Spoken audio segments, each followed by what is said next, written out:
Another Carnival cruise brand has dropped testing requirements to cruise, for one of their ships at least, which means Carnival is yet again toying with the thought of not requiring a COVID test for your next cruise.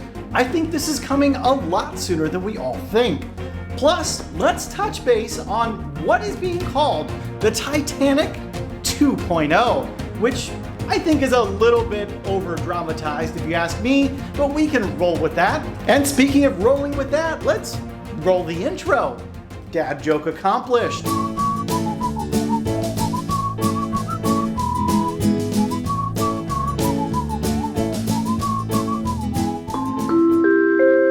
Hey, welcome to the Midships channel. I'm your Captain Corey. Thank you so much for stopping by today, and welcome back to Central Florida. I'm just a few days removed from the Carnival sunshine. I had the rainiest cruise maybe in the history of cruises, to be honest with you, so sunshine is not quite the name for this cruise. I think we saw about 20 minutes of it the entire time I was on the ship. Just take a look at this photo collage that came from one of the folks in the Facebook group that was on my cruise. This was captured when we stopped in Half Moon Cay, and you can see it just poured so much you couldn't even see the ship a few minutes after everyone got on the island. So I just stayed on board the whole day, took a big old nap, and there'll be cruise vlogs coming out very soon from the trip on Carnival Sunshine. In fact, I'm almost finished with the very first one. But there's also some other big news for the channel we need to talk about. I have a couple more cruises coming up, so stick around till the end of today's episode and I'll let you know exactly what my next 2 cruises might be. Now, let's get things started off with a question of the day. And today's question: have you ever cruised on MSC Cruise Line? Let me know your answer down in the comments below this video. And this question of the day, it'll make sense as we move along in today's episode. But let's get things out of the way here with this Titanic 2.0 story. I think most of you by now have seen that yet another Norwegian Cruise Line ship has crashed into something. This time it wasn't running aground, it was actually a semi-truck sized iceberg called a growler. And you know, it just makes me ask, what's going on with the captains over there at Norwegian Cruise Line? Why do they keep hitting stuff? So let's flesh all of this out from the beginning. The Norwegian Sun was sailing up towards Skagway, Alaska on a 9-night cruise that left out of Seattle, Washington. Now, it's a pretty special day for this cruise on June 25th because they're heading to the Hubbard Glacier, which is basically like going to Egypt and seeing the pyramids, or going to San Francisco and seeing the Golden Gate Bridge. It's a can't miss thing up in Alaska. Fun fact, you and I get to go to Alaska pretty soon actually. Make sure you're subscribed. Now, the Norwegian Sun was sailing through dense fog, so they had very limited visibility, and that's when things started to go south for them. We'll take a look at this video here that's from aboard the ship on that fateful day. This is from goldenpropeller.com's Twitter page, and you can see that semi-truck sized chunk of ice, which, like I said, is known as a growler, making contact down the side of the hull of the ship. Now, according to Norwegian Cruise Line, there wasn't significant damage. However, the Norwegian Sun did have to turn around immediately and head back to Juneau, Alaska to have the damage assessed. Now, fast forward several days, we're beginning to hear the stories from the passengers who were on board this cruise, talking about how they felt the ship shuddering or rattling, lots of vibrations around the time of the impact with the ice. And we also see Norwegian Sun back in Seattle finally, and the fallout continues because the ship now can't sail for a few weeks. Not only have they canceled the June 30th sailing for the Sun, but they've also gone ahead and now canceled the July 5th cruise for the vessel. And this is following in a very similar vein to what Norwegian had to do when the Escape ran aground in late March. If you remember, all said, about a month's worth of cruises were canceled for that ship when it ran aground, and it's at least possible to assume that if you're on one of the next few sailings scheduled for the Norwegian Sun, those cruises aren't exactly guaranteed for you at this point in time. Now, of course, we never want to hear about cancellation day. That's always the worst day, and I've recently had one myself here in the past couple of months. But the good news here is nobody was hurt. And it seems like, at least according to Norwegian Cruise Line, the damage to their ship, the Sun, was not that significant. And we can assume that's probably true, as the US Coast Guard did allow the ship to cruise all the way back to Seattle with passengers on board. And they wouldn't have done that if the damage was extremely extensive. So is this the Titanic 2.0? Is it a deserved title for this cruise? I mean, it's pretty rare for a cruise ship to run into a large iceberg like this. It's even more rare to catch it on video. That said, the conditions on the morning of the collision were not that great, and the ice chunk that the ship hit, well, you can see for yourself, it was almost impossible to see, even in the best of conditions.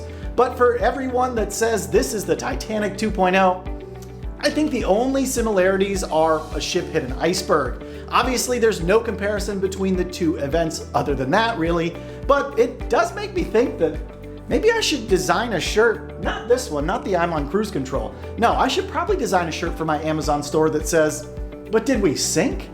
I think that design's gonna be up there by the end of the weekend, if I had to guess. Now, if you want to check out all my cruise-related t-shirt designs, including this brand new one, I'm on cruise control, there's a link to my Amazon affiliate store below this video, and one is in one of these corners. And since we're talking about Alaska, why don't we reveal the first of 2 cruises that I have coming up here in the next month or so. I want to let you know I'll be sailing on the August 9th Carnival Splendor cruise out of Seattle, Washington.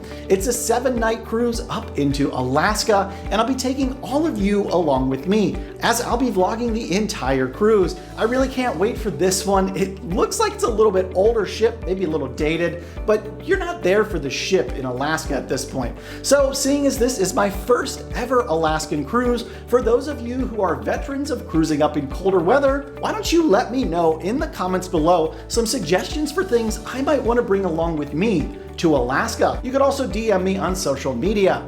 All right, let's move along to our next story. And how can I resist just sort of giving an update about this brawl that occurred on board the Carnival Magic? I can't resist. I'm sure you've seen and heard a lot about it. You might have even seen pictures. Well, here's a video. Check this out. This occurred a few days ago, like I said, on board Carnival Magic before she made her way into New York City. And apparently this is kind of embarrassing to talk about. Kids, just skip ahead for like 20 or 30 seconds if you're under 18 or if you're sensitive or a kid at heart. Apparently, there were some activities, some bedroom activities that involved more than 2 individuals, particularly 3 individuals. Some 3 individuals were involved in an activity on board. If you don't already know what I'm talking about, then you shouldn't be listening still. Apparently, this whole brawl may have stemmed from 3 people doing the horizontal mamba in their cabin on the Carnival Magic. And there might have been some jealousy, and all said and done, like 60 people joined into this fight in the nightclub. And I don't know what nightclubs on cruise ships are still open at 5 in the morning. That's wild to me. I'm literally just waking up to use the bathroom at 5 a.m. Who's still out there just turning it up in the nightclub at that time of night? So anyways, that's the tea of what went down on the Carnival Magic and my thoughts on it. It's kind of a spicy one, so we gotta change the subject. Hey, there's really great news coming out for Royal Caribbean lovers. All of you lovers of Royal have checked out my Loyal to Royal swag in the Amazon store, right? Anyways, if you're cruising Royal Caribbean, or if you just love cruising Royal Caribbean, there's a new Oasis class ship on the horizon.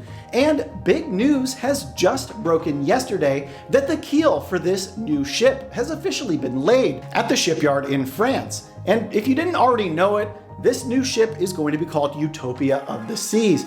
And it's a pretty big deal when the keel is laid. It's a major milestone towards the next, newest, and final Oasis class ship. We expect Utopia of the Seas to debut in early 2024, just after the brand new Icon of the Seas sets sail in the fall of next year. Okay, let's touch on another Carnival-owned cruise brand removing pre-embarkation testing from a select amount of cruises. As some of you will recall, P&O Cruises over in Europe recently announced about a month's worth of sailings on their newest cruise ship would not require any pre-embarkation COVID testing. no tests at all to get on board. Well, sister company Holland America, which is actually based in the USA, has a ship over in Europe now, and she's called the Rotterdam. And guests booked on board this ship, cruising from July 10th through July 24th, have officially been informed they are not going to have a COVID test before their cruise. So it sounds like Carnival is really looking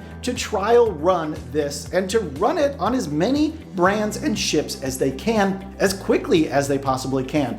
And this is exactly what I predicted about a week ago was probably going to happen, just based on previous pilot programs for the cruise line. So it remains to be seen when P&O or Holland America will roll this out to all of their ships in their fleets sailing in Europe, but I can't imagine it's going to take very long, judging by the way things are going now. Well, it's time for our next story, and this one points to rising prices. We're talking Norwegian Cruise Line. You know that brand that just hit an iceberg and now has to pay to fix a ship? Well, they need some more money to probably do that, and they're gonna do it by raising the price of your baby's soda package.